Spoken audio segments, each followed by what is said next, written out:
What up, nerds? My name is Leslie Smith. Welcome back to the Nerdy Narrative. Happy Friday. Happy September 1st. Before we get into all of the things that I read, I want to show you a couple of new books that I am adding to the Nerdy Narrative library. The first is Juji Ito's Cat Diary. Yan and Moo. I may be pronouncing that incorrectly. The cats look cute. The lady behind them does not. The back of it says, "Hello Kitty." I just know it can't be a simple, fun little story about cats. It's gotta be something horror related if it's gonna be Juji Ito. So there's that one. The other one here, I actually haven't opened yet. I know who it's from. I know what it is, but this is my first time seeing it in person. This is gorgeous. The author sent me a hardback. I cannot be more proud to have this. The Animal by Chad Nicholas. I want to say the magical date of publication is October 3rd. I don't know why that date is sticking out in my mind, but that is what I believe it is. I will have a pre-order link in the description box below. I actually beta read this one a few years ago. I am so excited to reread it to see what changed, what stayed the same. Chad Nicholas really puts a lot of work and effort into the presentation of his works. So here is the cover and here is the back. So the tagline says, "The animal has returned and everyone's a suspect." So let's take the cover off because if I know Chad, yep, he did. We have the naked hardback, which is black. So you get the best of both worlds. So if you're someone that likes white covers or if you're someone who likes naked hardbacks and dark covers, wow, that just looks, he signed it! To Leslie, thank you for being one of the first to read this story. P.S. Oh, I'm not gonna read that because that's a spoiler. Let me just show you some of the details that Chad Nicholas puts into his book. That's the little title page for part 1. Typically, each chapter of a Chad Nicholas book has a theme. So we've got the artwork for the theme, and then look at the pages after. It has little wolves doing different poses on the pages. Let's take a look and see what else we have. Just love that level of detail in a book. It just makes it so much fun to read. Oh, that one looks different. Ooh, look at that. That's cool. Oh, wow. So in the back, Chad included a section called Concept Art, which contains the drawings that he did for the chapter headings. That's top notch, just absolutely gorgeous. All of Chad's books are. I have them all. I love that his books have a black and white theme to them. A lot of them you can either get with the white cover or you can get with the black cover, but that is just absolutely, I love this. Cannot wait to get a chance to squeeze it into my TBR to compare what it was when I beta read it and what it is now. So thank you so much, Chad. That is an absolute collector's item in my opinion. Honestly, all of his books are. Once this one publishes, that will be 3 published books. They all have that level of detail. He always puts in so much work to the artwork, as you've seen, and into the writing of it. I hope all of you slasher fans out there pick this one up. It is a lot of fun, a lot of twists and turns, just so good. And then the last book that I picked up this week, I picked it up on sale from Audible. It was $4.99. I got the book 80/20 Running by Matt Fitzgerald. His training plans have always worked really well for me. I've had a lot of success with them. The concept that he is exploring with these training plans and with this book is to run stronger and race faster by training slower.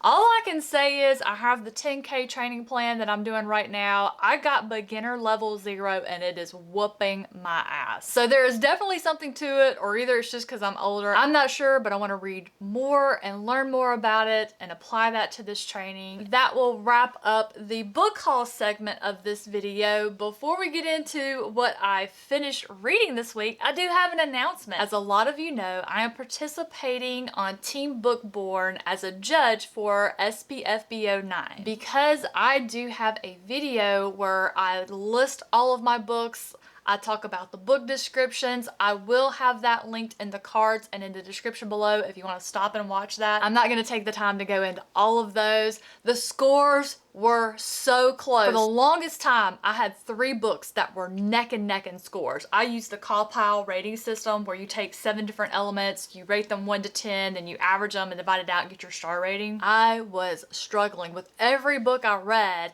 It was another one that was getting just within a 10th of a point, and then it happened. I read one that inched up into the 5-star category, and so my semi-finalist for Book Born to Read is Lily Ann Crow's If Light Above. That is the first book in a War of Whispers series. There are 2 more already out. The 4th one's coming out in September. I'm going to do my absolute best to read those as soon as I can because I need to know more. If you're someone who has been watching the channel recently, that's the one I was talking about where I said it felt kind of like a Sherlock Holmes type of fantasy story, and so that is the one I put forward for Book Born to Read. I cannot wait to see what she's going to think about it. So now we will move into all of the things that I read this week. Let's start with my One Piece reread. So I finished volumes 16 through 22. I meant to get up early and read 23 this morning, but I slept late. So I'll be reading that one later this afternoon after I finish filming. It is my favorite manga, and someone sent Mike from Mike's Book Reviews the first box set, which is what I've been working on, and I am watching his social media like a hawk to see what he thinks about it. I also finished the short story collection Effects Vary by Michael Harris Cohen. That one I rated 4 stars. I do have a written review, which I will have linked in the description box down below. What I like most about this collection is its literary horror, which means that while there is a horror story there, there's also an underlying theme that the author is exploring. Literary fiction isn't something I read often, but it is something I like to sprinkle in here and there just to exercise this muscle in my head every now and then. I also finished reading The Poison Song by Jen Williams, which wraps up the Winnowing Flame trilogy, and I am not okay. I was not ready for this one to be over. I really feel the author felt the same way by reading the last chapter. This trilogy, these characters meant something to Jen Williams, and it feels good knowing that she suffered along with her readers, if that makes any type of sense. But it is the 3rd book in the trilogy. I don't want to get into detail about what happens for those of you that haven't read the series yet, but what I can tell you is it is a fantastic 3rd book in a series. It followed the trajectory of the events of the story. This author followed the characters. It wasn't something that she formed or made fit into what she wanted the ending to be. It felt like she went where the story went, and it was so good. It was so good. I am absolutely looking forward to my reread of that one in the future. Let's see, what else did I finish? The Boatmore Butcher by Elle Stevenson. I'm not going to go into detail on that one because if you watched the 24-hour reading vlog that went up on the channel on Tuesday, you've already heard all about it. And if you didn't, well, here's your reminder to go back and watch that, and you'll hear more about The Boatmore Butcher, which is out today. So if you are a fan of slashers, serial killers, mysteries, that is the book for you. And if you read that one and you absolutely love it and you want more, then you can grab Chad Nicholas's The Animal, because that one will be out in October. So now you've got you 2 good slasher horror book recommendations to take care of you for September and October. Those are all of my completed reads. That will take us into what am I still reading? Well, I'm still working my way through Dracula Daily. That is so much fun. I believe the person who edits that and sends out the emails that match the journal entries for the classic Dracula is going to print a physical version of this, which I'm absolutely going to be picking up a copy. This has been such a great experience for me. But I am going to be talking about it next April and reminding everyone. So those of you that have heard me talking about it and you're interested in trying it out,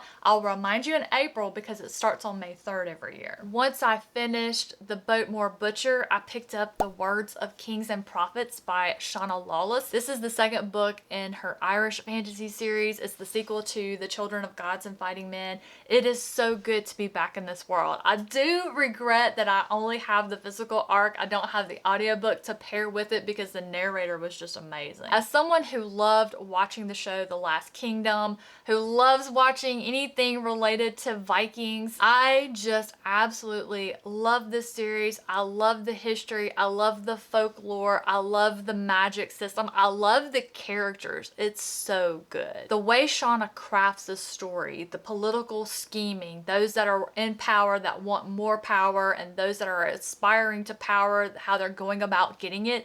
It just fills that hole that is left by George R.R. Martin. This is my modern day Game of Thrones series, and I absolutely love it. This is the type of series, the type of author where reading digital arcs is great, but I want to feel this one in my hands when I'm reading it, if that makes any type of sense. So at least on the reread, I'll have the physical copy, which I will be pairing with the audiobook because the narrator is just outstanding. From my library, I picked up the audiobook for Stephen King's The Outsider. I recently read and loved the Bill Hodges trilogy, so I wanted to reread The Outsider and can hopefully sneak in the short story If It Bleeds, so I'll be 100% caught up and refreshed on the character of Holly Gibney, because Stephen King has a new book coming out in September titled Holly about this character, and I cannot wait. I was delighted to see that Will Patton was the audiobook narrator for this one as well. He is just a wonderful narrator for this series. He has that gritty type of voice that's just perfect for a crime thriller serial killer series. I've literally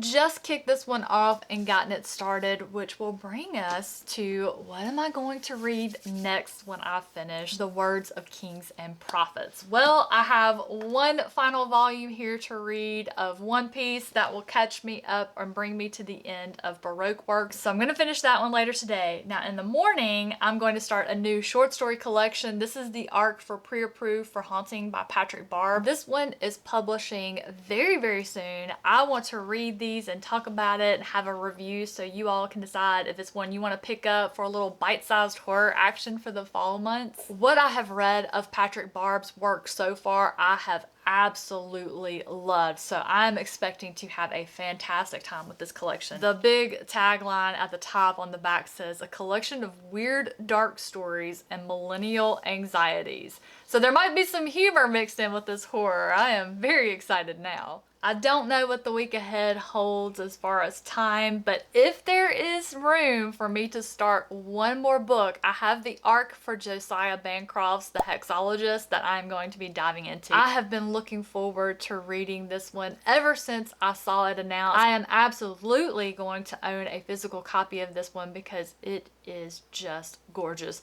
I don't remember what it's about. I saw it go up on NetGalley. I just saw that it was by Josiah Bancroft. Hit request. They approved me. I rejoiced and put it on the TBR, and that's all I can tell you about it right now. So if you are excited to learn more, absolutely keep your eyes on the channel. I will be updating you all as soon as I get started reading it, letting you know what I think about it. Of course, I will also have a written review that I will share, and that is going to do it for today. Thank you all so much for being here and spending your morning with me. I hope that I found something that interests you, that you want to hear more about in the coming weeks as I read, or maybe you want to pick up a copy for yourself. For those of you who this time of year you like to start getting into some spooky reads, let me know what you're picking up for the fall months. I would love to hear about it. Y'all know I love me some good horror. Though I like to read it year round, it's just something different about reading it during the fall months. I can't explain it, but there it is. Y'all have a great rest of your day, and I'll catch you in the next one.